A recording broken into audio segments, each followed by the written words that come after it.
E aí vem o pioneirismo do Brasil dentro da terapia, né? Na década de 80, Elisaldo Carlini, que era um emérito professor de medicina da Unifesp, ele viu, né? Ele já tinha essa indicação também, ele queria estudar, ele queria pesquisar sobre a cannabis, ele já imaginava todo esse potencial terapêutico. Aqui no Brasil era proibido, ele não tinha acesso.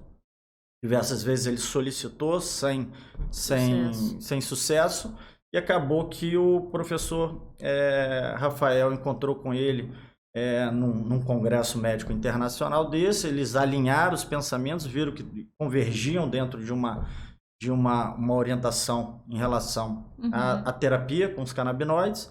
E ele mandou aqui para o Brasil 400 gramas de um CBD isolado para que o professor Elisaldo Carlini, junto com a sua equipe, pudesse, né, o Antônio Zuardi, uma equipe bastante competente, pudesse fazer esse teste nas crianças que tinham essa síndrome de Dravet, síndrome de Lennox-Gastaut, que são todos síndromes epiléticas, né, que trazem convulsões e são muitas vezes refratárias às medicações testadas em solo nacional. Então era o caso daquela menina, né, da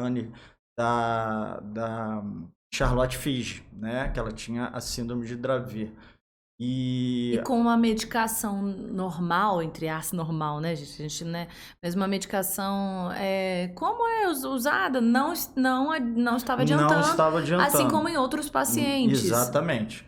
Então ele testou, né? Ele fez um estudo randomizado, duplo cego. Eu imagino que para chegar aqui esse material, desculpa te interromper, doutor, mas deve ter sido um processo, um percurso, né? Porque... Eu acredito que de forma até... né? meio ali, né? Isso, exatamente. Porque não tinha... Até hoje a gente não tem uma liberdade. Uma legislação sobre isso. Então, provavelmente, realmente foi tratado como um medicamento que as pessoas nem conheciam, então passou. Vamos testar. Exatamente. Então, com muita responsabilidade, já diversos testes anteriores já tinham sido feitos em experimentos animais, né, em camundongos. Então, viram realmente a segurança para poder testar nessas crianças.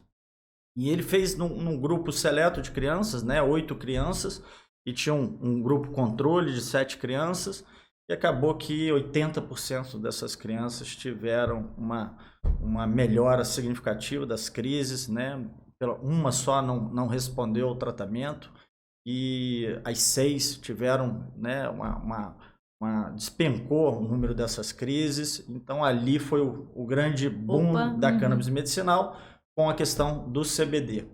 Então, CBD que é uma particularidade de é um fitocannabinoide entre os 100 da planta da cannabis sativa. Que THC é outro. Na verdade, eles são os fitocannabinoides de maior expressão, que mais tem na planta da cannabis. Isso a gente está falando da parte de crianças, né, validadas em crianças inicialmente, para qual...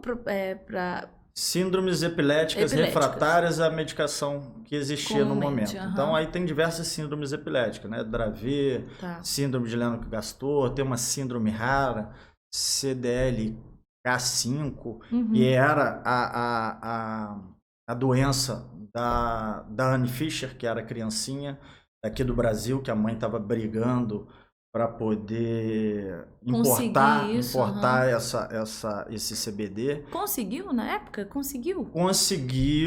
Eu não estou tentando lembrar fez um filme, um documentário em relação a isso, assim, foi muito difícil. Então, quando saiu isso, foi um choque, porque a mãe realmente sofria muito. Então, ela foi a percussora para abrir essa... A luta dela, né? Exatamente. Chamou os olhares para isso que é tão marginalizado, né? Era, né? Mas com esse olhar, assim, que as pessoas ainda... como assim, né? Exatamente.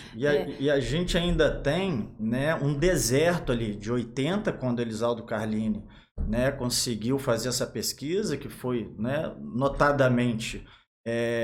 importante para o cenário terapêutico, mas não foi dado muita importância aqui no Brasil.